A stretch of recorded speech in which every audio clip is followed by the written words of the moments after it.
Good afternoon, everyone. We're just waiting for a few people to come in, but we'll get started with some housekeeping.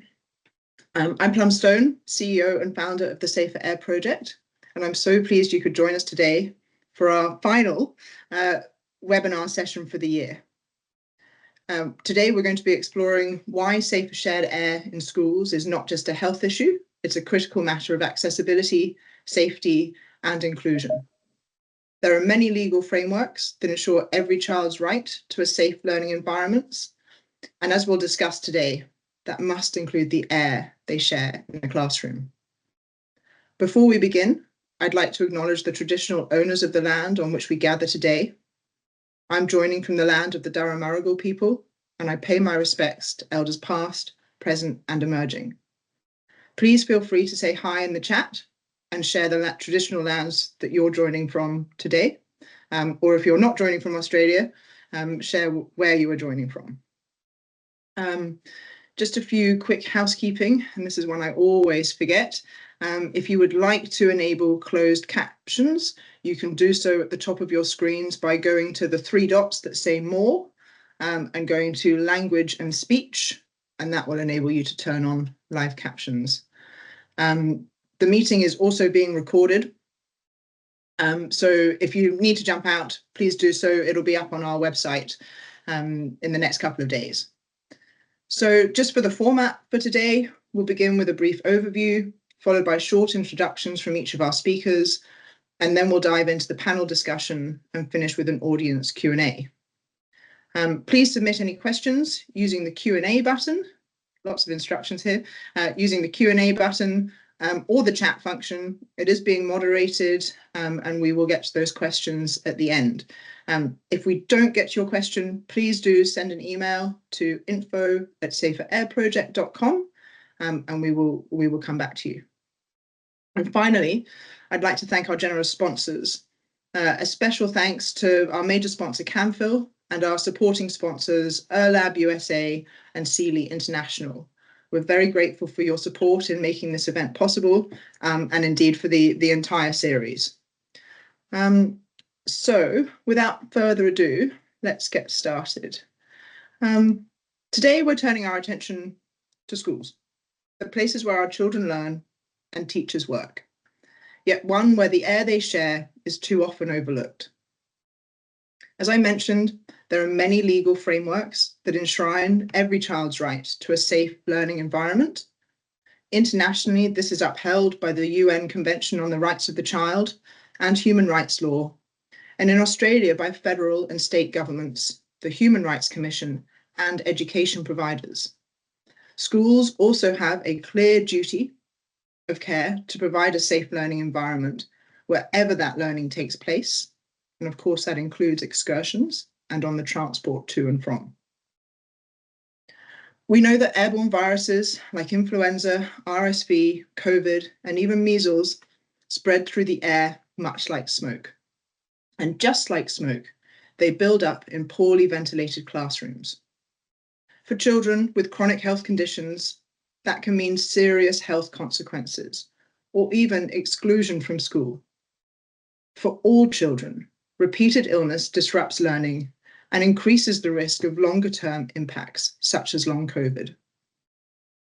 Without mandated indoor air quality performance standards that effectively lower the risk of infection from airborne pathogens and other pollutants, many high-risk children and children from high-risk families are put in the position of having to protect themselves from harm.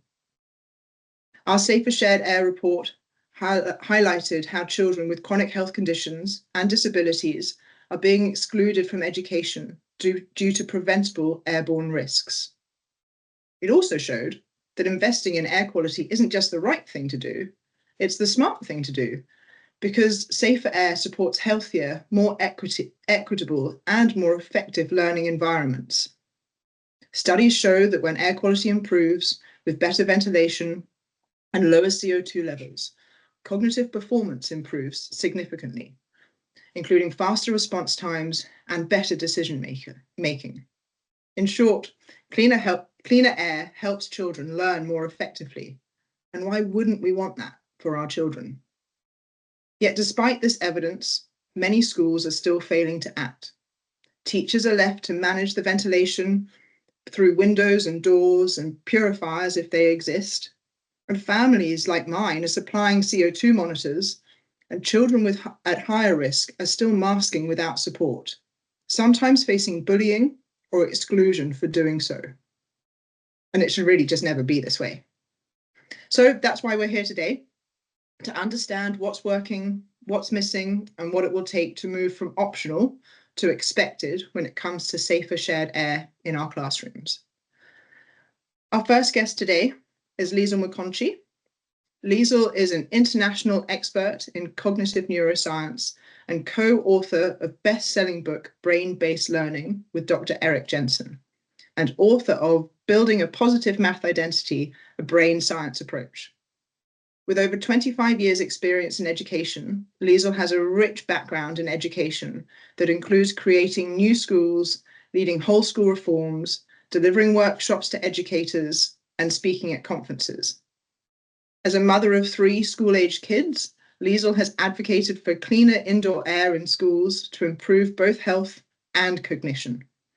She is the co-founder of the California Alliance for Clean Air in Schools, an advocacy organization working to improve education, legislation, and regulation of indoor air quality in schools. Liesl also serves as the executive director for the Corsi Rosenthal Foundation that deploys supplies for Corsi Rosenthal boxes to be placed in under-resourced schools and communities. We're really delighted you can be here with us today, Liesl, even though it's your yesterday, it's very late in the evening for you. So thank you very much for joining. Absolutely. I know it's fun. You guys are in the future. It's the next day. So I'm really eager to see what tomorrow holds. You might have some insight. It's wonderful to be with you all today, tonight, this morning, this evening, wherever you are in the world. This is a global topic, and we're all here together for the same common purpose of helping to move forward to get cleaner, safer indoor air for schools. My origin story into this world has been really unique because my background is in education. I am a teacher, and now I teach teachers how to be better teachers by understanding cognitive neuroscience. And so my origin story into indoor air quality, as someone who has spent over 25 years studying the brain, I've come across, research here and there, but it really wasn't until 2020 at the emergence of the current pandemic that I really started diving into this. I am a really cool person, and by that I mean I'm someone who spends my Friday nights diving into academic journals, peer-reviewed research studies. And so as I was doing what I normally do on my Friday evenings, I'm just seeing a lot of research coming out throughout 2020 around the neurological impacts of the SARS-CoV-2 virus. And and I'm hearing anecdotally people making jokes of like, oh my goodness, I can chug hot sauce and I can't taste it, or I can't smell my baby's dirty diaper. And haha, how funny that is.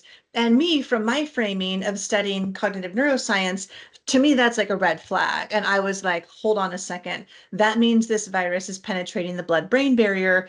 That is not something to mess around with. This is not okay. This is very, very worrisome. Most viruses don't at that level. And so I turned my focus to prevention. I had 3 very small children at the time and was trying to do the whole learning from home thing while also trying to figure out how to protect my children from this virus. And so ultimately, once we returned back to school, my focus turned to indoor air quality. Because of the work I do in education, where I reform schools and start schools, I am like a bit of a systems thinker. And so at that point, I could kind of see that like masking and vaccines, like these were all individual choices that were very controversial here in where I'm from in California in the United States. And so I knew we needed to look at some universal design principles that could really support all people in schools. And that's where I turned to indoor air quality. And so as a mom, I like have my little kids in school, and I was like, I was so gung-ho. I showed up the first day of orientation for this new school that we were going to, and I came in ready to donate HEPA filters to every single classroom on campus. And I was like, I'm gonna come in and I'm gonna save the day, and I'm just gonna make it easy. I knew it was gonna be an equity issue, and I tried, and they said no. They said no. They said those are dangerous. And I was just like very, very surprised. And so I pushed and I pushed and I asked for data around the air quality and ventilation standards and rates.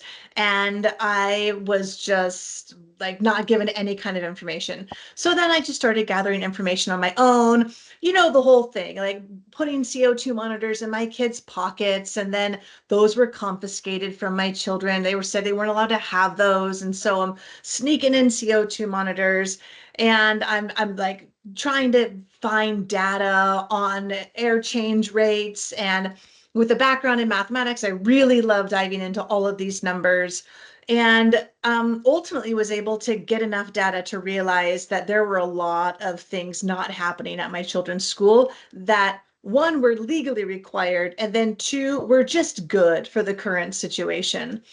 And so ultimately, after many, many months, I was able to convince the school and the district that indoor air quality was important, and was able to build CR boxes, Corsi Rosenthal boxes for every classroom, was able to replenish those for a couple years, and things were going fairly well until until the school no longer was willing to accommodate. I think maybe like after a while they're like, okay, we're really over this, like this whole thing is over. And it's not over, and it certainly wasn't over for our family. And so we ultimately, we were keeping our children home during rates of high levels of infection because the school was not meeting building code. The school was violating multiple like different codes and breaking different laws. And so ultimately what happened is that the school pressured us to send our kids back um, during high levels of surges, and we just refused to do so. And so they quote unquote unenrolled my children. You might call it expelled. They expelled my children, all three of them, for excessive absences because they were not meeting, they were breaking the law, and they were allowed to do that, and we were not allowed to protect our children. And so that's like my personal story. Professionally, I have pivoted some of my work. Like Plum was mentioning, I started a nonprofit several years ago with my colleague, Janelle Harris, who is a brilliant partner. We work primarily in California, working to support grassroots efforts as well as policy and legislation to get better indoor air quality in California, as well as working as the executive director for the Corsi Rosenthal Foundation to help make it easier and to make clean indoor air more accessible to under-resourced communities. That's a bit about me. Sorry, I was the muted one. Thank you so much for sharing, Liesl. It's obviously an incredible sort of backstory that has brought you to where you are, and I'm so sorry about the experiences of your family with your children being unenrolled. When you were talking about in the early years where people were sort of joking about not being able to smell their baby's nappies, that was actually my experience. When we were infected really early, and the first thing I realized was I had a 15-month-old at the time, and I couldn't smell his nappies, and I couldn't taste my husband's delicious food, and it was really scary, just not being able to smell, and like knowing the sort of this is not a normal symptom. So yeah, thank you very much for sharing your experiences, and looking forward to asking you lots of questions in a moment. Okay, so we are now going to bring in Kerry Goldhagen. Kerry has been working as a teacher and leader in New South Wales public schools since 1984. and more recently as a primary school principal of 14 years. And congratulations, Kerry, on your recent retirement. I hope, thank you very much for joining us. At a local level, Kerry's advocacy for clean air in schools has been really well received by students and staff, and I'm looking forward to hearing more about that. Over to you. Thank you very much, Plum. And I feel very overrepresented with so many qualified people in this forum right today. So thank you so much for inviting me. As Plum said, my initial foray into teaching was in 1984, and I started in a special school for intellectually handicapped and mildly behaviour disordered students. And my initial motivation for clean air then was keeping those kids coming to school, because as we all know, the kids learn best when they're at school every day and are facing the kind of learning that's important for their performance and development. And fast forward into the principalship, my motivation has been keeping the attendance rates high in schools and also keeping my staff as healthy as possible in front of the classrooms. I started at my most recent school that I've just retired from in 2021, and I was initially quite buoyed by the Department of Education and the Department of Health's approach to managing the pandemic in schools. That since waned when much as the same as what Lisa was pointing out, is that people became over it, and I was the outlier when I was insisting on windows being open. What I was finding was that having the responsibility as leader of the school was it's challenging in and of itself, but with the pandemic still present and amongst us, what was within my control was encouraging clean air within the classroom by opening windows. Now, you may be aware that the Department of Education did an audit of clean air provision in schools to see what the ventilation situation was in each classroom throughout the state. Now, the actual audit was a paper audit. No one came to visit our schools. They just looked at, now, keeping in mind there's 2,200 public schools in New South Wales, so it is a big task. They looked at the size of the classrooms and the number of windows opposite each other so that they could work out the ventilation rates if all those windows were open. Now, as we all know, not all windows can be open, and the data that the Department of Education were using was dated. In some places, the assets management rolled up to some of my colleagues' schools and said, we're here to install a ventilation system within your classroom, and the principal would say that room hasn't existed since 2013 or whatever.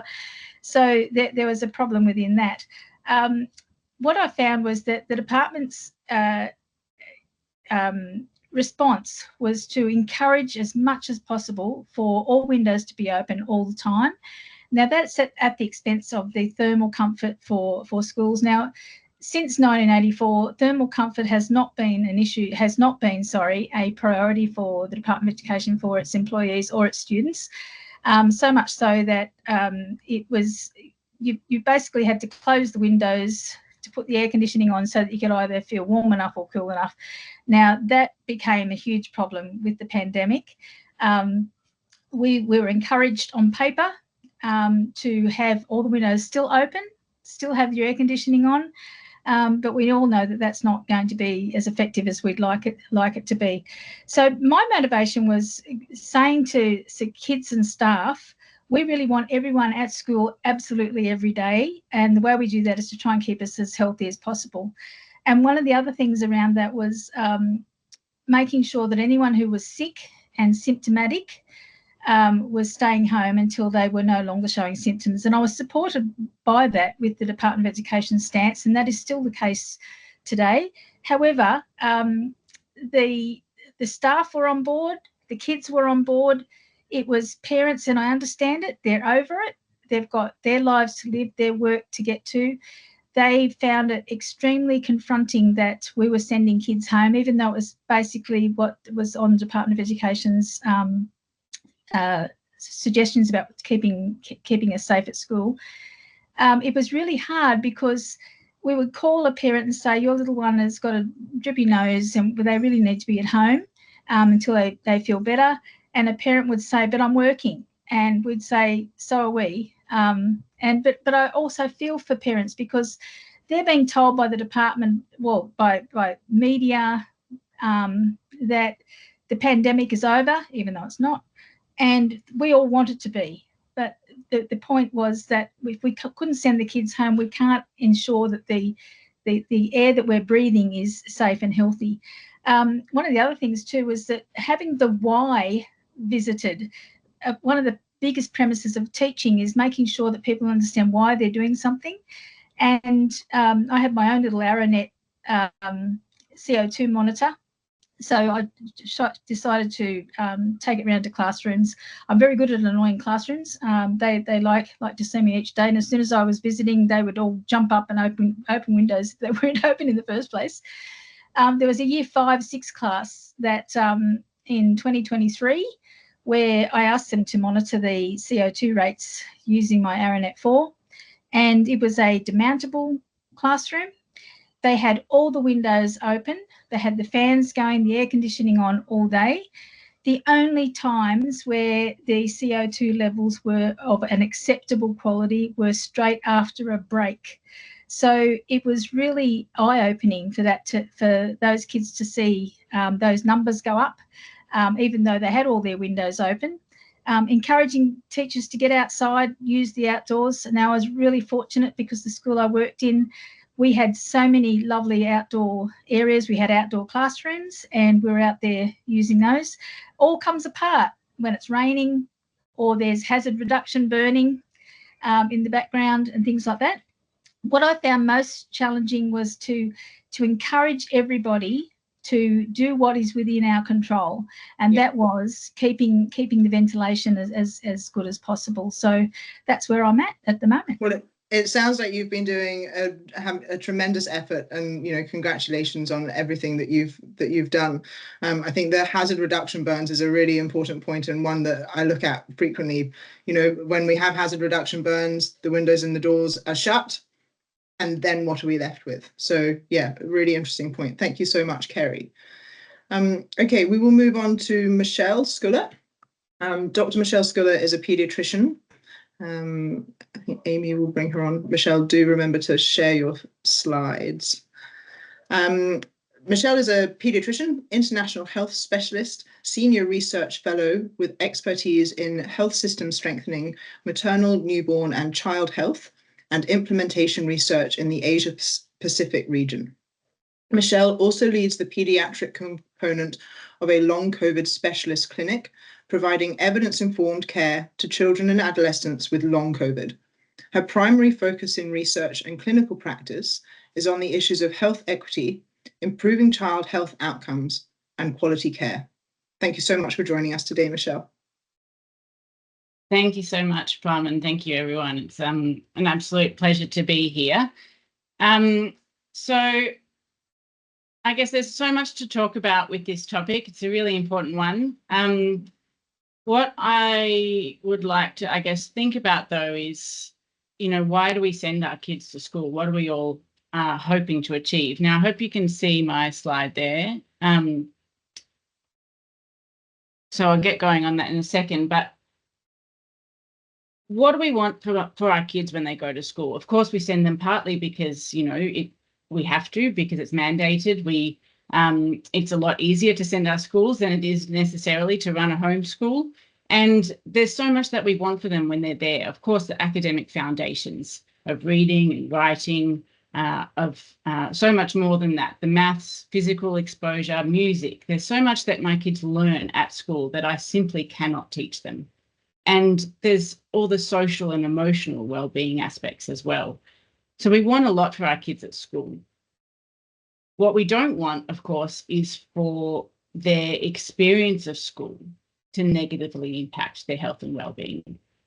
You know, for a long time, we've all known when we send our kids to childcare or when we send them to primary school, they get sick. You know, you get infection after infection after infection. I've certainly seen it with my kids. Just, it seems endless.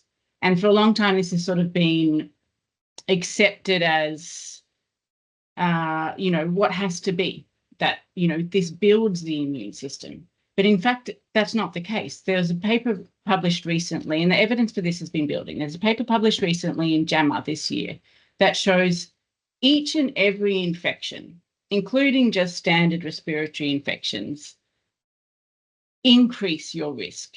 So they increase your risk of subsequent infection and of that infection becoming worse.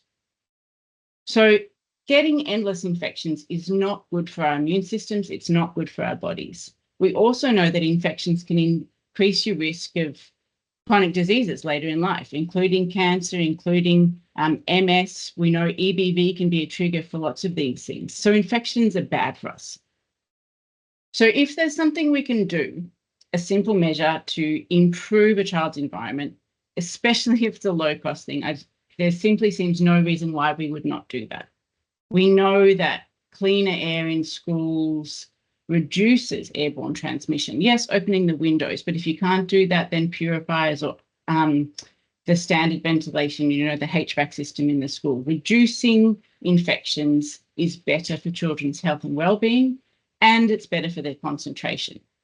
So this is one of the slides I wanted to show you, is this figure here, and I hope you can see it, summarizes a paper published a few years ago that looks at how well kids do in various sort of activities based on the CO2 levels within the classroom. So we all know, most people would be able to deduce that when you have a stuffy room, you know, it's not good for your focus and concentration. A stuffy room, i.e. one that likely has a very high CO2, is not comfortable. One, it can smell, and it can increase headaches. It can affect your focus and concentration.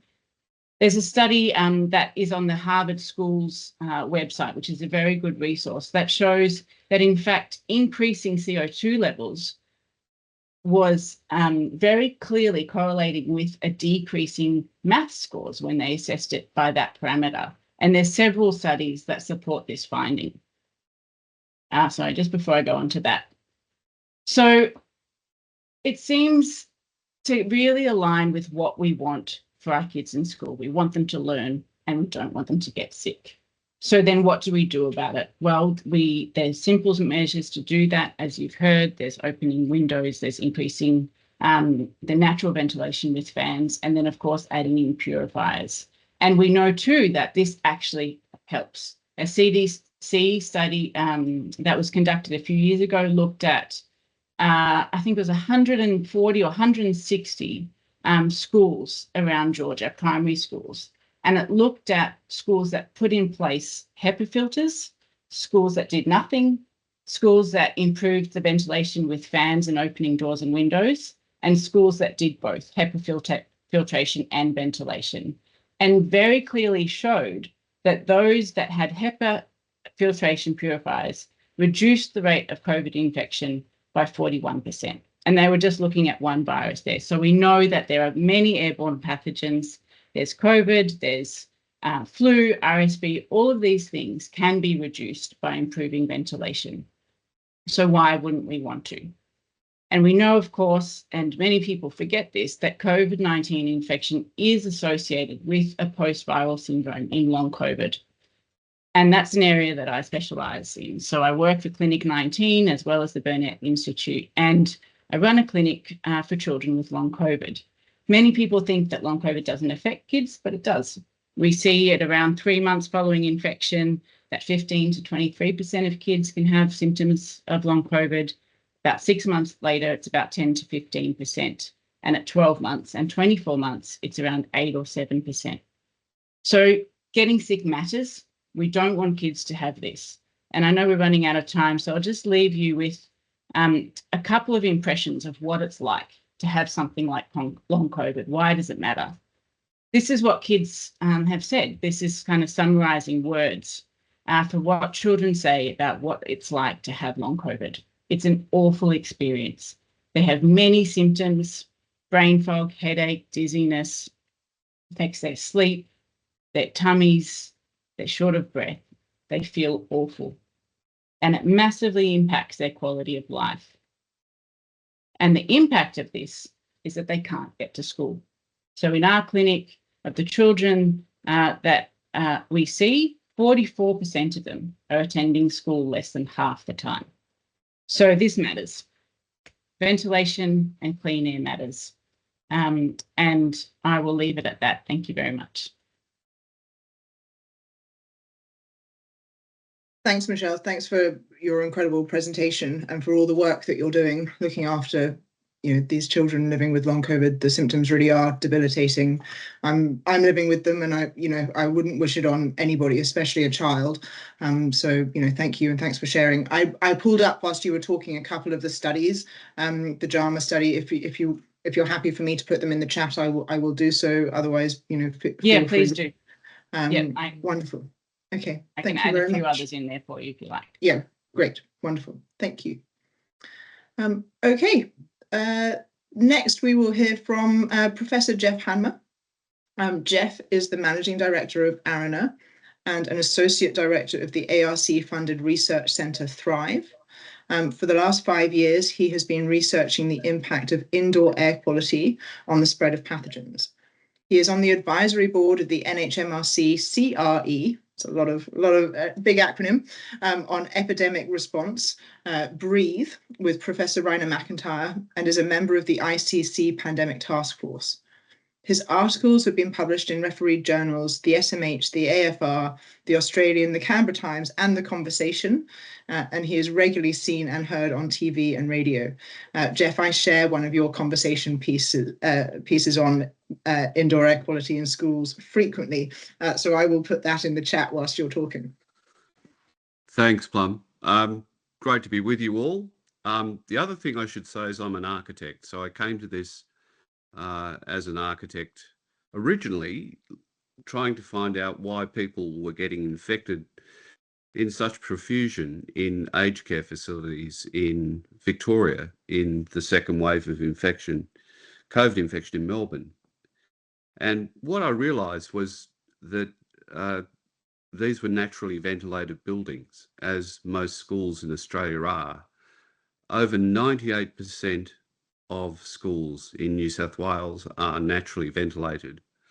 And I understand, since a conversation with Kazu Kumagai last week, that that's about the same in California.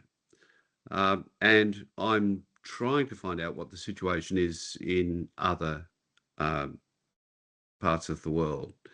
But natural ventilation is where we rely essentially on windows or some other openable element to provide ventilation to the inside of the building. What we don't do as part of this provision is make sure those windows are opened or can be opened. So in some cases, windows are actually screwed shut or painted over, as we probably have observed.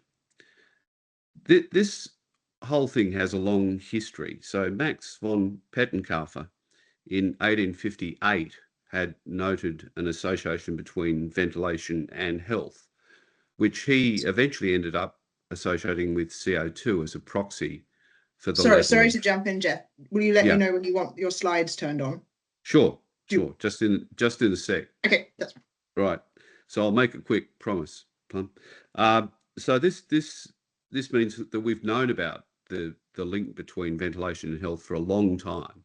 Since then, there's been, I don't know how many papers, hundreds of thousands of papers that all basically just say the same thing, which is that better ventilation leads to better health outcomes, better capacity to concentrate, better behaviour in the classroom, and so on. And there's some good papers in the last 5 years which just again say the same thing. So Plum, if you could just put my slides on now, that'd be great. So I'm speaking here in Australia. The National Construction Code is the National Construction Code in Australia. But in the National Construction Code and in most national construction codes, you can choose to either ventilate using windows, natural ventilation, or you can choose to ventilate using a mechanical system. Now, the way that the code works in Australia and the way it works in other places like the UK is that natural ventilation areas, window areas, are set by the floor area of the building, which means if you have a lot of people, a lot of children in a classroom, the amount of ventilation available to them actually goes down. So natural ventilation doesn't respond to load, but mechanical ventilation, to our Australian standard 1668 Part 2, which is similar to standards in other countries, it does respond to load. In other words, you've got to design for the number of people you expect to have in the classroom. And just as an aside, the exercise that was carried out by the schools in New South Wales, the calculation of area, the desktop study of ventilation, made a very poor assumption, which was that the windows in the classrooms were actually met the requirements of the NCC, which most of them, for a technical reason, don't. So all I can say about that is we have very inadequate ventilation, which I'll try to show you in the next couple of slides. So next slide, please, Plum. So this is a published graph from a Victorian group who've been doing studies in schools. And what we're looking at here is the CO2 trace in a classroom over 2 days, with the days being the coloured areas. And you can see that well, I hope you can see that the level of CO2 in the classrooms is peaking up towards 3,000 and beyond during the day. So this is pretty typical. Next slide, please, Plum. So this has had the top bit cut off, unfortunately, which just shows that this is a mechanically ventilated classroom. And here we can see that the level never goes above 845, and for most of the time it's far lower than that. So the moral of the story is that if you want to get reliable ventilation, you can't rely on windows. Simply a natural ventilation system will not work in a school. And we need to face the fact that people have mechanical ventilation for a reason, and that's to provide both thermal comfort, adequate ventilation, and the capacity to do other things like do heat exchange, for instance, or to keep out bushfire smoke. None of these things can be done with natural ventilation. Now, in Australia, I know there's a feeling that windows are really healthy and that opening windows is tremendously good. Well, it would be if you could open them wide enough and had enough of them to provide enough air for the ventilation of a classroom, for instance. But typically you can't, or people don't, because if they feel cold or if they feel hot, they shut the windows. So I think we've got a situation where natural ventilation is ineffective because it gives insufficient ventilation. It's inefficient because it doesn't have any, well, it throws away all of the energy that's used to heat or cool. It's uncomfortable in many cases because people still can't get the balance right with the windows shut or some of them open and the air conditioning system working as it does. It's inequitable because of the requirement to provide an environment which is suitable for all of the kids in the classroom, but also because if you're a politician or a public servant, you're going to be in an air-conditioned office. And why is it that teachers and kids don't get air conditioning? I still can't answer that question. It's a great point. And I mean, we recently had a school-acquired flu infection because a couple of weeks ago here in Sydney, you remember, Jeff, it poured with rain. and it was Yep, very cold. And so people shut their windows. everything got shut. So it you know, we really need something that is better than that. Yep. Thank you. Thanks very much for your presentation.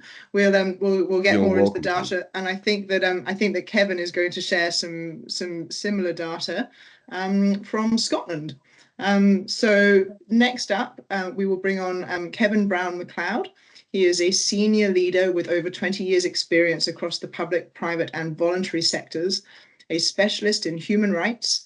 He spent over a decade leading an award-winning charity that shaped UK law, policy and practice. He has led national training programmes for the Scottish Government, held advisory roles appointed by Scottish ministers, and delivered international programmes with the UN on human rights and the environment. His contributions to social justice earned him an honorary doctorate, so we'll call you Dr. Kevin. Kevin's commitment to equity and well-being led to a natural transition into the built environment, where factors like air quality, I've got it on the brain, damp and mold are increasingly recognised as human rights and public health issues. As Chief Operating Officer at Zircon Smart Buildings, he leads the company's mission to make the invisible visible. We love that. Using data and smart technology to uncover inefficiencies, enhance building health, and support human rights to be upheld. Thank you for joining us, Kevin. I should let everybody know that it's 4:45 in the morning where you are, and we're very grateful for you being here. Yes, thank you, Plum, and good morning, everyone, all the way from Bonnie, Scotland. So as Plum said, I'm delighted to be here. I will keep my background short because I do have quite a few slides that I do want to get through, because there's a really important story that I want to share about Scotland. So Plum, if you could start sharing the slides, and I will breeze through them. So if we move on to the next slide, I think the key point that I would like to make about my background is that the issue of indoor air quality reminds me of so many children's rights issues where fundamentally their rights have not been upheld, they've been violated, and what's needed is campaigning, organisations, like-minded people getting together to create change. And we've done that here in Scotland on a range of issues. So in Scotland, a number of years ago, children aged 8 used to be criminalised. The international age is actually 14, 15. So we campaigned to change the law.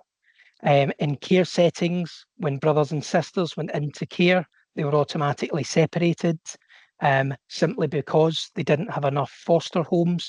We campaigned to change the law. And we've got so many examples here in Scotland of where just simply put, rights aren't being upheld. And we then campaign and change things to do something about that.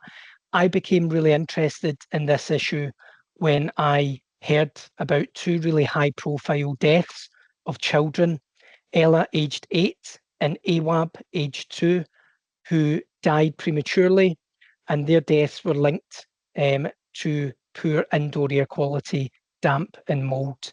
And it's some of these principles that I'm going to talk about today. So I'm going to move on to the next slide. So the problem that we have heard in Scotland and across the UK is twofold. We don't have any money and it's not a priority. So the background to this is when the schools closed in 2020, we've actually got a fantastic story, and I would say a fantastic model that should be replicated by other countries. The Scottish Government put their money where their mouth was. They invested £20 million and they put CO2 monitors in every education establishment in Scotland, nurseries, primary schools, high schools. And then there was a wider fund of £70 million to improve ventilation. So this is a fantastic model. Really interesting, this had not happened to date before this. And if you fast forward to 2024-25, priorities change, it's no longer needed, and people believe it's not an issue. Linked to the monitoring, there were alert systems that notified people when CO2 levels exceeded a certain threshold. But lo and behold, entire systems, so thousands of sensors, have been turned off, and there is little to no change in policy or practice. So we'll move on to the next slide. So this is really interesting. And here is the problem today. So we can go onto a system, we get 10-minute readings, and that tells us what the parts per million of CO2 are in the class. So despite a £90 million investment, implementation, monitoring, everything that the government did, we can look at a classroom today and we can see ppm levels that are exceeding 7,000 for a period of over 4 hours. What does that do for the child? Well, number one, they're at a higher risk of airborne viruses, and that's any viruses. Number two, it increased their fatigue and drowsiness. And number three, they've got reduced attention and concentration. So this is a really important issue that just goes to show that if we don't make that investment work, amend legislation, change policy, train and educate teachers, none of it really works. So there's a real important lesson in this. So I'll move on to the next slide. And the reason why this is important and so fascinating for me from a rights-based perspective, the Convention on the Rights of the Child is not a new convention. In fact, Australia and Scotland signed up to the convention around the same time in 1991. And this basically means our government said we will work to implement the convention into our domestic laws. It will shape our laws. We will be bound by this, and essentially we will follow this. And Article 24 of the convention says that every child from birth to 18 has a right to health, and that includes protection from environmental pollution. In Scotland, we've went a step further. I was involved in this campaign. It started 20 years ago. So we've pushed for that convention to be incorporated into our domestic law, which now means that children, if their rights are violated, these can be upheld in our domestic courts. But despite that, nothing has happened and changed around improving indoor air quality. So I'll move on to the next slide.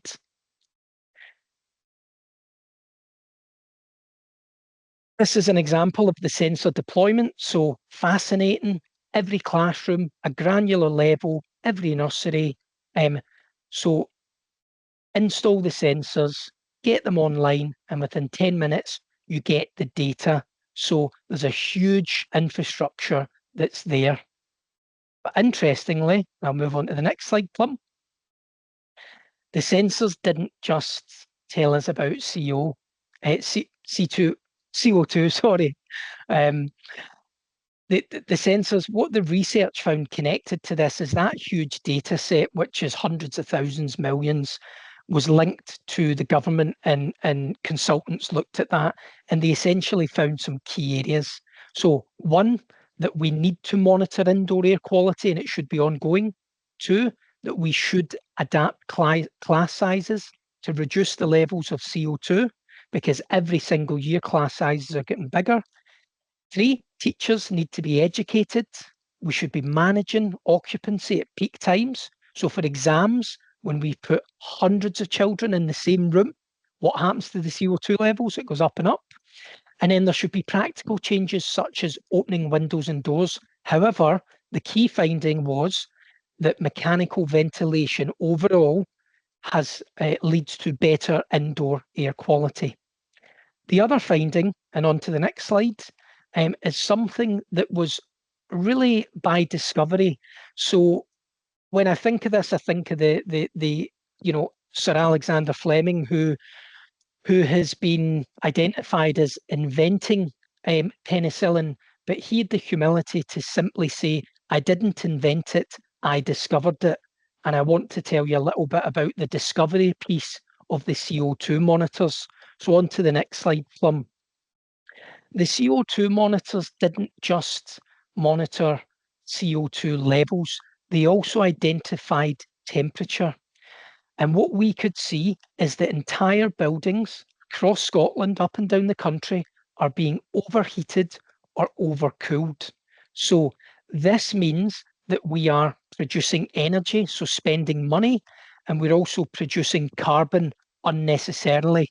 So we realised that what people need is a model that saves money so that they can invest that into improving indoor air quality.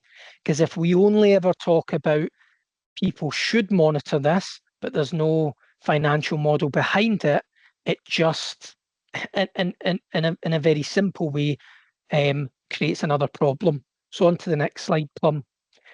So what we've done is we've made it our mission to bridge the gap between ventilation and children's rights.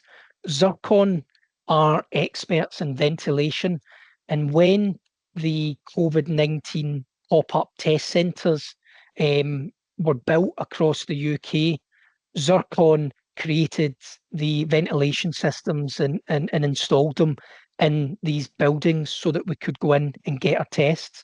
But what we've realised as a ventilation company is that ventilation are often left outside the conversation. So we're bridging the gap between ventilation and children's rights. We are relentlessly pursuing change with my background and the fact that our company are experts in ventilation. We've written a letter to the Scottish Parliament calling for a change in the law so that there's a minimum standard to monitor and report, and that should be linked to school inspections. We've undertaken a freedom of information request of all of the COVID data, the reports and research. We're attending conferences, meetings, and building up supporters. And then finally, that discovery piece, we are securing pilots to put in energy monitoring solutions into schools to generate them savings, to then influence them to reinvest those savings in the very devices of CO2 monitoring that they can't afford. So we're trying to make it a priority by putting money back in their pockets. The difference with that pilot is that it won't simply monitor indoor air quality and CO2. It'll also monitor outdoor air quality, because sometimes we're telling people to open the windows, but we don't actually know what the quality of that air is. So to finish, on my last slide, I believe, Plum, I think what I wanted to kind of, second last slide, highlight is that education is being left behind. We are no longer the innovators. We are no longer the front runners. Housing regulation is changing. I mentioned it earlier. AWAB's law has been built on the back of the work of the Ella Roberta Foundation. There's massive reform coming in Scotland where landlords will no longer be allowed to leave damp and mould issues for their tenants. So within 24 hours of a report, they have to log it, they have to investigate it, and within 7 days, they have to put it right. The housing sector has already invested in monitoring devices and alert systems, and they will continue to invest in this for years ahead because of the strong regulations and the change in law, and we need education to catch up. So I believe this is my final slide, Plum. And I want to finish on a little quote, just about never doubting that a small group of thoughtful, committed individuals can change the world. And in fact, that's the only thing that ever has. And these individuals are us, they're children and young people. They're the stories that we hear about them being in chronic pain from catching viruses and becoming ill. And it's putting this jigsaw together to campaign for change. And when we do it in one country, we have a model that we can replicate in other countries. And that's exactly why we're here today. So thank you for your time. Amazing. Thank you, Kevin. And I love the quote. It's fantastic. So what we are going to do is bring everybody on. I've done a terrible job of chairing so far, so we're way over time. So I will cut down the number of questions that I had for everybody in my script, and we'll try and address some of the ones that we have got for everybody that have come through the chat. Thank you so much to everybody for submitting your questions. Before we get to those, I will do one question each from the pre-prepared list. Kevin, we might just come back to you as we were just visiting you. I guess the question that I have is, what's it going to take for indoor air quality to be recognised as a right, as a safe learning, as part of a safe learning environment? What's it going to take? What are the steps that you have seen through your advocacy for us to get this recognised as something that is essential for all children?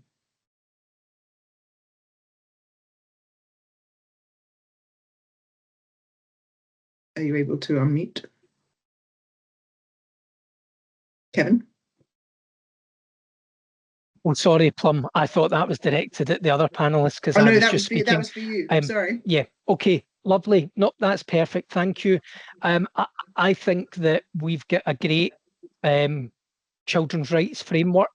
The UN Convention on the Rights of the Child has been signed up to by nearly every country in the world.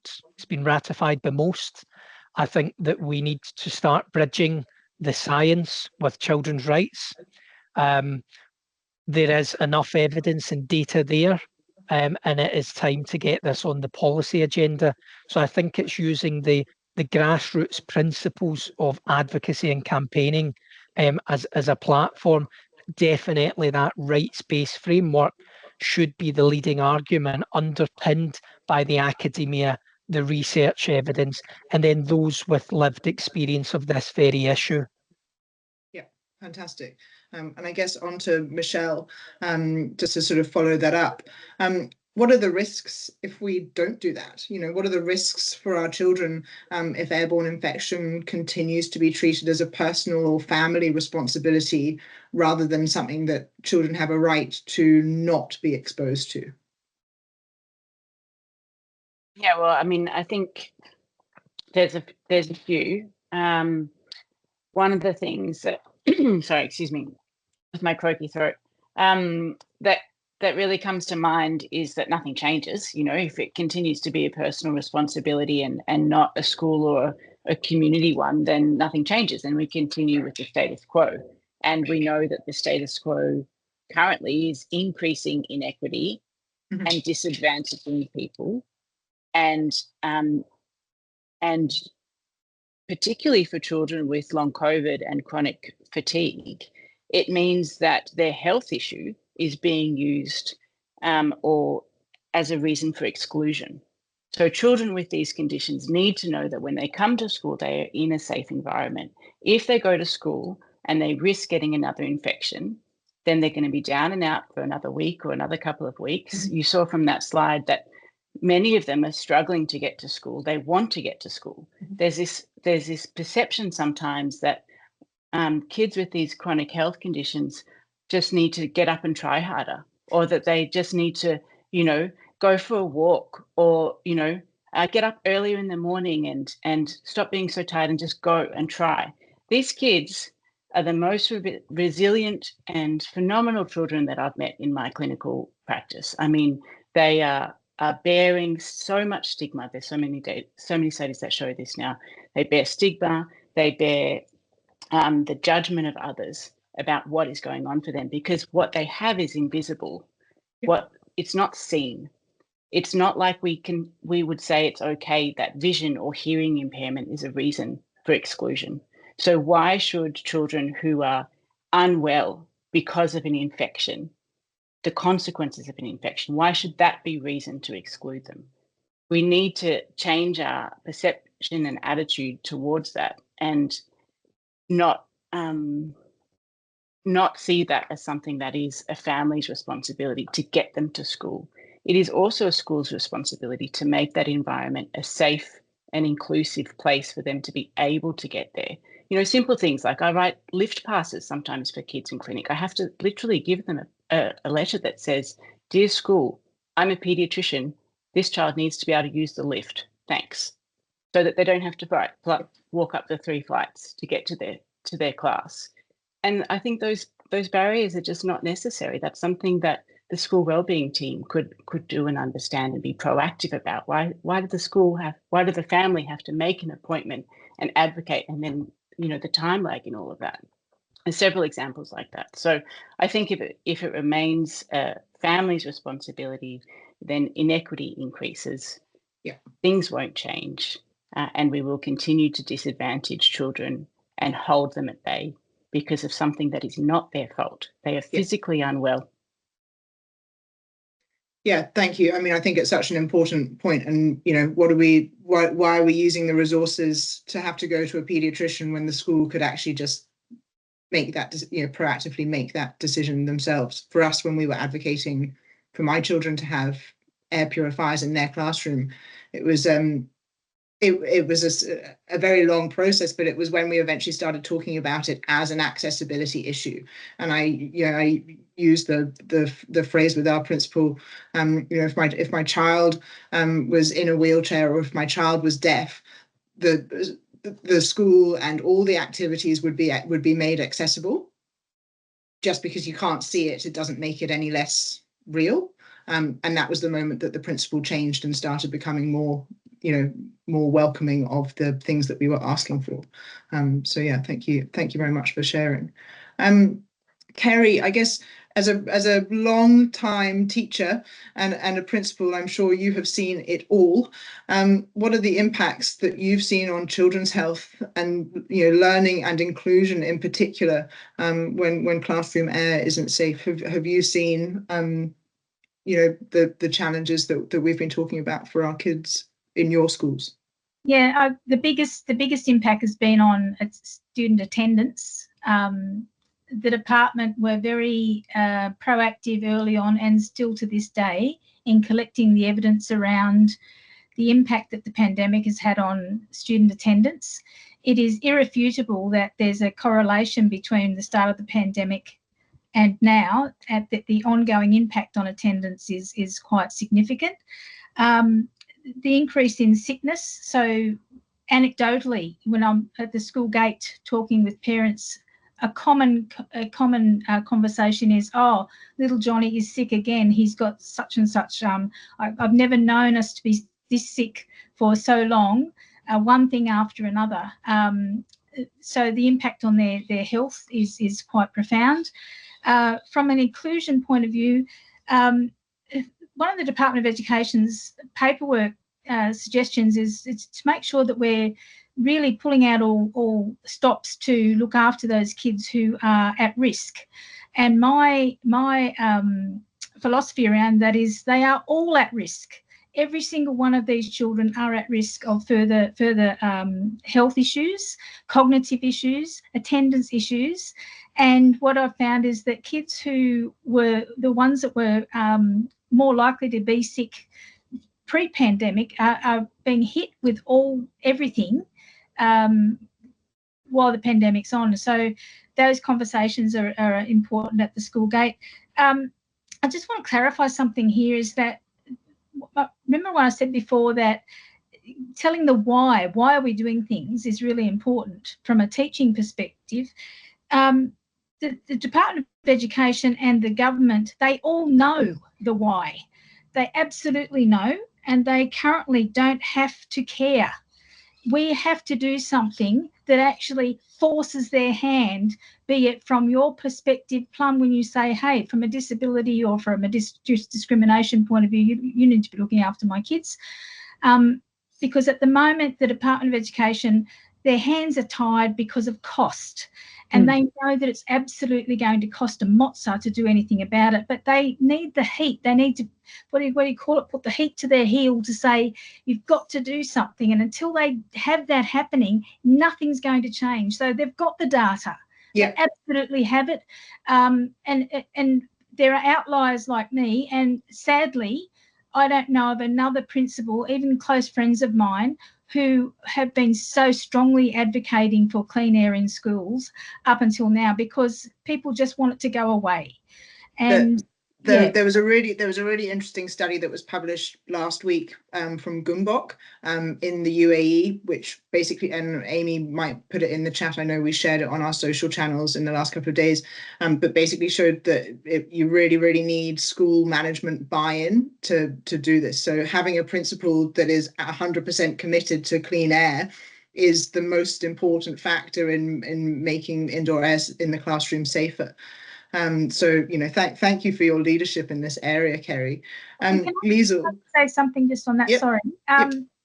And the impact on me personally, professionally, and emotionally by waving that flag has been profound, because we are not backed up. We're not backed up by the department, because we're told, oh, do you know what? Just let this go. You know, that's all so pandemic. It's all finished by now. It needs to go up the chain. So up the food chain, as we say. So yeah. So how we do that? We've just got to force them into it. We'll find a way. Yes. Liesl, could you talk a bit more about the cognitive impacts? Because obviously that was you before the pandemic, and obviously is something that you're hugely interested in. Can you just talk about, you know, why actually improving indoor air quality is smart from a learning perspective as well? Yeah, absolutely. I mean, Kevin, Jeff, Michelle, I mean, it's been touched on briefly by many people here already. But so in my work, I work with teachers and help them understand, like, how does the brain naturally learn? And we talk about lesson plans and how to motivate students and things like that. But the other side of the coin is, what are the conditions that the brain needs in order to be able to operate at its best? And that's where some of the environmental factors come in. And there's been trends and fads that have come and gone around, like, you know, fluorescent lighting being a big topic for a while, you know, a couple decades ago, and trying to change our lighting. And I'm really excited that, and I'm hopeful that understanding the importance of our air quality will, I was hoping that this pandemic would help shed more light on that. I wrote a book that called Brain-Based Learning, that literally had like half a page on indoor air quality in classrooms. And if I were to write that again, I would write a lot more about it, because I know a lot more about it. But I mean, I just want to reinforce what's been said before. Is that one, I mean, high levels of CO2, I mean, first of all, it just like impacts concentration and focus. It's just like that stuffy, draggy, like, think about when you're on a long road trip, or in an airplane, places where CO2 levels get really high. You always hear people talking about how hard it is to stay awake on long road trips, or they just fall asleep really easily or get really drowsy on airplanes. And that's because it's really poor indoor air quality. There's just not as much oxygen. There's just high levels of CO2 in these spaces. And so when we talk about, you know, wanting to help students to be able to learn, they need to be able to attend to the learning objective of the day. And that requires fresh, clean air. The brain needs oxygen in order to operate and function and code new memories. And so not only is like pay attention, but it also improves like memory formation as well. But then, you know, going back to the point that Carrie keeps on talking about, just fundamentally, when we have poor indoor air quality, it increases the chances of contracting respiratory viruses or other pathogens, which then is going to make students sick, and then they're not at school. And how are they going to learn? Like, we want them at school. Yep. And when they're sick and they're not at school because they're sick and they need to be home when they're sick, then it's going to, like, then they're not in school. And so, of course, that's going to impact their learning. So there's so many things in terms of like attention, memory formation, retention, attendance, like creativity, just being able to collaborate. I mean, all of it. That's in terms of like indoor air quality. And there's so much more we could talk about, just this specific virus that is just going crazy right now, at least here in California, where 1 in 25 people are currently infectious with COVID-19. But I wanted to touch briefly on what Carrie was talking about, this whole like parent school dynamic. Like, this tension has been here for as long as I can remember, that there's always been a little bit of tension between parents and schools. And and both hold responsibility and accountability to this challenge of, like Carrie's talking about, like when your kid is sick, they need to stay home. And I want to talk about the other side with schools, is that schools need to wake up. They need to wake up to their responsibility. That sickness is not something that they passively just receive because parents shove their sick kids into school and just pop them with some Tylenol or whatever you call it down under. Just pop them with something, like send them to school. Like, schools need to recognize that they are accountable for the spread of sickness that happens at school. And because there's Absolutely. no other place. They have a duty of care to ensure a safe learning environment, and that, we're going all the way back to the start of Michelle's presentation, where she was talking about how it was just kind of generally accepted that children get sick in school. Why was it just generally accepted that, and that's what we've got to change. Jeff, you've been very patient, lucky last. I wanted to just jump in. I've shared already in the chat the conversation piece of yours that I'm always sharing, which is about the cost benefit analysis that you have done in terms of just why it makes sense financially for us to improve indoor air quality in schools. Can you talk a little bit about that, please? Yeah, I think the benefit cost analysis is a very basic one, and I'm now trying to refine that. But even with some very basic assumptions, very conservative assumptions about the cost, particularly of teachers' sick leave and parents' sick leave, it's clearly better to not infect children at schools in the first place. If I could just mention something, there's been a lot of talk about schools responding to this, and I just don't think it's really a school's problem. It's a problem at the building regulatory level, any more than schools are, tied up in things like how their sewer drainage works or how their electrical safety works. I don't think they should have to think about the sorts of issues that are associated with clean air. I think we should just mandate in the National Construction Code that schools need to be mechanically ventilated to AS 1668 Part 2, and that's that. Then the biggest problem, of course, is fixing up existing building stock. But I'm very confident that when we finish this exercise in about 2 years' time, that it will show positive benefit cost, and so we'll be able to go to decision makers and tell them, look, this is silly. You are actually costing yourself money by not doing something about school ventilation, and hopefully, Plum, they will jump into action, as governments can be seen to be doing all around the world. So we've got things to do. We need to keep the pressure up, but we do have a very simple solution, which is existing technology. Yeah. And we should just grab that with both hands and run.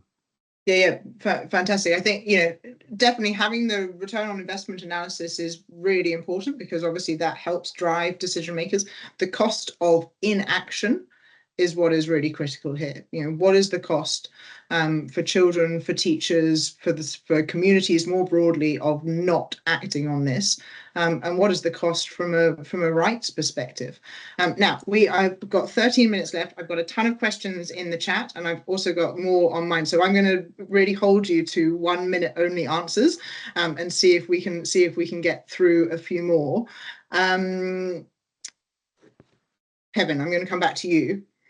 How do we ensure that students, families, and teachers most affected by poor air are at the centre of reform and policy design?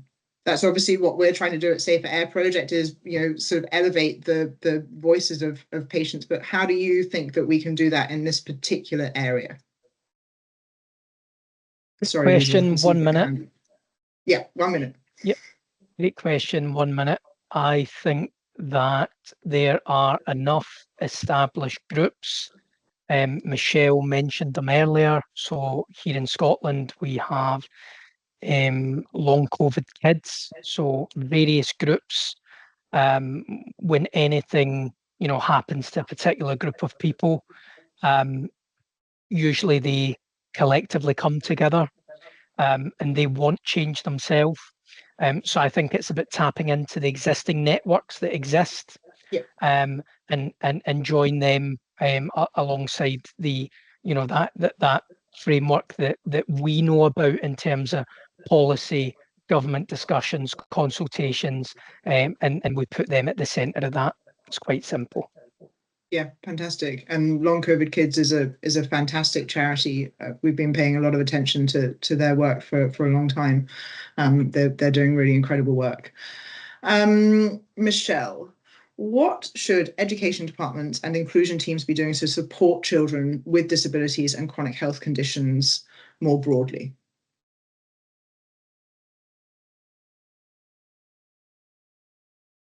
Can't hear you. You're unmuted. There you go. Yep. Is that better? Yep. Okay, excellent. So I think when it comes to how that interacts with, I guess, ventilation and clean air, then implementation. And I take Jeff's point that, yes, it should be mandated for buildings, but at the same time, schools and classrooms don't need to wait for that. In the meantime, there is an implementation gap, and that can be fixed tomorrow. It can be fixed today. It doesn't need to wait. Yes, sometimes the outdoor air is bad for us when there's smoke, when there's a lot of pollution, when there's other things. But at the very least, starting with that and then increasing in a stepwise fashion. So open the windows, get ventilation happening, get some HEPA filters in there. In Victoria, we're very lucky that it's mandated that every classroom has a HEPA filter. That's phenomenal. And many other states, even in Australia, don't have that mandation. So get those HEPA filters on, check that they're on and that they're not on auto, that they are on a fan setting that actually works. You can turn the fan on to the winter setting, so it's not cooling people down, and even opening a window just very slightly can increase that reduction in transmission and infection. So fixing the implementation gap, and then proactively approaching families who are having challenges with getting their kids to school and saying, what can we do to change this? Not making it on them, but proactively approaching what can we do to enable this situation. Maximising simple things, as Kerry pointed out, outdoor lunchtimes, outdoor things. So those would be, I guess, some of the main ones, and then remaining flexible, not trying to have a one-size-fits-all for children. Yeah, fantastic. I think it's so important. The outside lunchtime is something that we had for so many years, and then suddenly it got slowly taken away. I think at our local school we've got a lot of cockatoos, and they're very clever cockatoos, and they get into the kids' lunch boxes, and so that was one of the reasons that they went back inside, and I had to once again advocate for my kids to be able to eat outside. And it's one thing after the next for high risk families, and we really do need to do better. Kerry, to that point, what should principals and teachers know about why some children and families may still take extra precautions, and how can schools be more supportive? That's a great question, Plum, and I wish I knew the magic answer for it. Yeah. It's just, again, from a leadership point of view, it's a lot is on principals and school leadership teams to keep the information at the fore, because everyone just wants to push it away. They've got all their other challenges.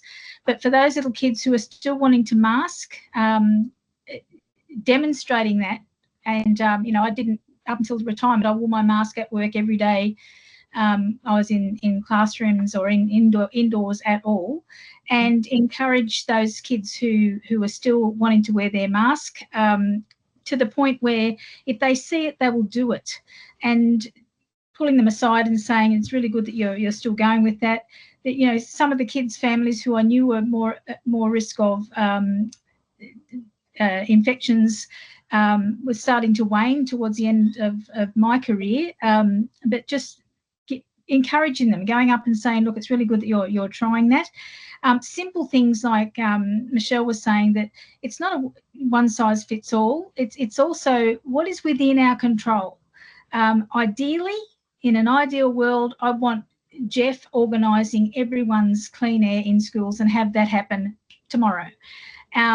In the real world, what you have control over are windows being opened, HEPA filters being on and turned on full, wearing masks indoors when it's in a concentrated situation, and encouraging that. I had what I called as a silly window award, where I would just have a look at, walk into the playground in the morning as soon as the bell went for classes to commence. I'd have a look and see which windows were open. I'd go and I'd announce on the PA system the window award winners for the day. And even if it was those really cool Year 6 kids, if it was window award goes to 6B today, you could hear them cheering. They got nothing from tangibly for winning the window award, but they got such a buzz out of being noticed for doing something that was helping. So it's rewarding them for doing the right thing, I think is fantastic. Jeff, I've got a couple of questions for you, and once again I'm struggling in the chat. I think the answer to the question that I'm going to ask you, which is how do we ensure that solutions are consistently implemented, is obviously, I know what you're going to say. You're going to say mechanically ventilating all schools in Australia. But what can we do to make that happen? One of the questions that's been put in the chat is, are fans effective in the meantime? How can people use the tools that they already have? Well, I'd certainly encourage people to open the windows where that's possible. So, Kerry, a great idea. Open as many windows as you can, and for as long as possible, until you end up with people feeling cold or hot, and inevitably they'll start to shut them. Unfortunately, a window which is only open just a crack doesn't provide that much ventilation. It's better than nothing, but you can see very clearly in the data that the amount of ventilation does go down quite sharply. So given that most of our classrooms have a marginal free area for ventilation anyway, really we need to get windows fully open if we're going to make any difference. So that's one thing. And I guess the first article I wrote for the conversation before the one you keep sending everyone, Plum, was one where I said, look, open the windows at the very least. So I'm certainly keen for people to do that, but also I got a huge amount of correspondence from teachers all around Australia after I wrote that article saying, don't you know we're bloody cold? And I sort of, I took that on board. So I think in the end, what we need to do is have a system which is automatic and doesn't require people to pay attention to it. But in the meantime, in this transition period, yes, we should be doing everything we can to ventilate these rooms. And if we've got if we've got an air purifier, then we should certainly be using it. The Victorian government has got a lot of air purifiers, but we don't know whether they're turned on or not, Plum. No, and of course the point being that while Victoria has got air purifiers, New South Wales doesn't. The other states do not. So and I know that Amy, my co-founder at Safer Air Project, her kids have got Samsung AX90s in their classroom in Victoria, and they've also got Aeronets. So they've got CO2 monitoring and HEPA purifiers. Meanwhile, my kids' classroom in New South Wales, only have an air purifier and a CO2 monitor, because I've been a terrible pain for the principal and have pushed and pushed and pushed for many years. I can't imagine that, Plum. It would be really impossible to imagine that situation. So it's, someone said to me recently what we were trying to do with Safer Air Project was too big.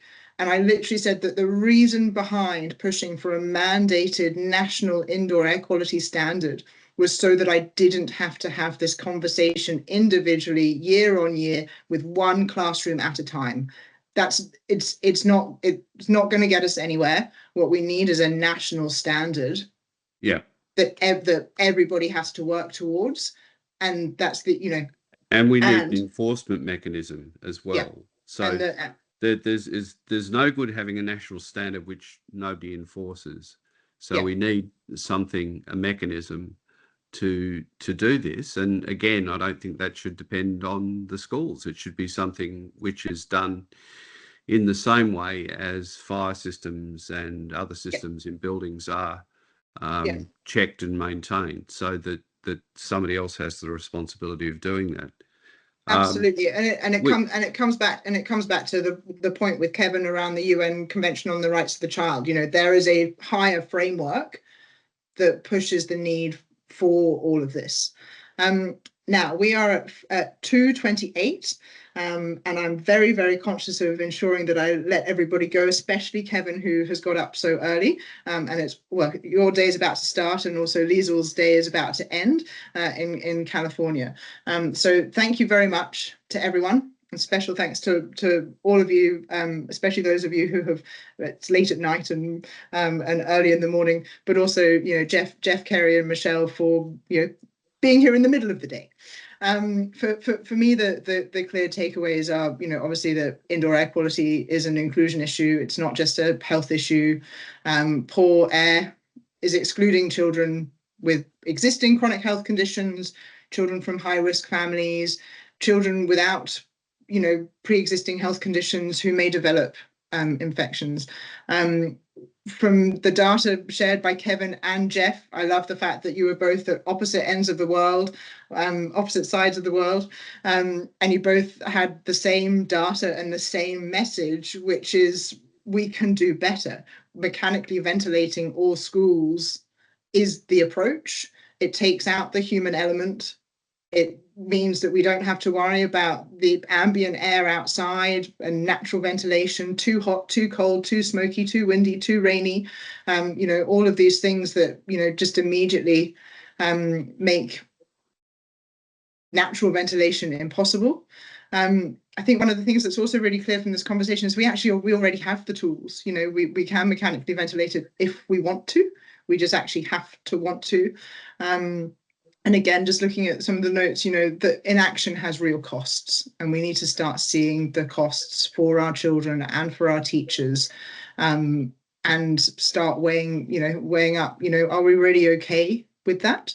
I know that I'm not, and I'm, you know, I would like my children to have safer indoor air in their classrooms before they get to high school.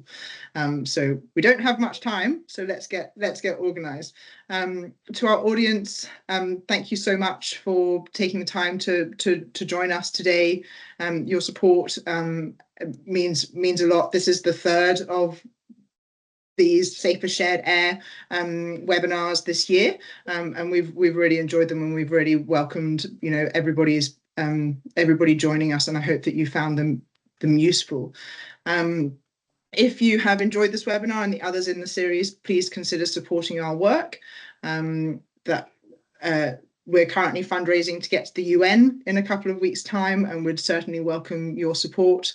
I've seen a couple of messages in the chat about recordings. The recording of today's event will be shared across our platforms, and we'd love you to pass it on to your networks.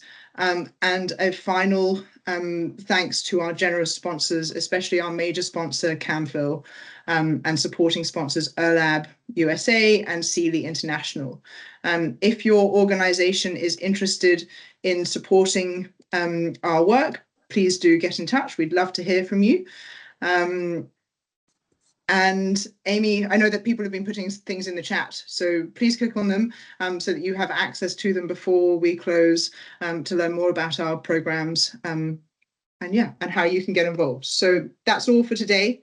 Thank you all again for being part of our growing community, and we look forward to seeing you at our upcoming events. We'll be launching the registrations for our Safer Shared Air, Making the Invisible Visible conference in Parliament House on the 6th of November. We'll be launching that in the next 10 days. So please keep an eye out on our socials. We'd love for you to join us either online or in Canberra, where we'll be bringing together policymakers and experts to further this conversation. So thank you very much, everybody, and enjoy the rest of your day.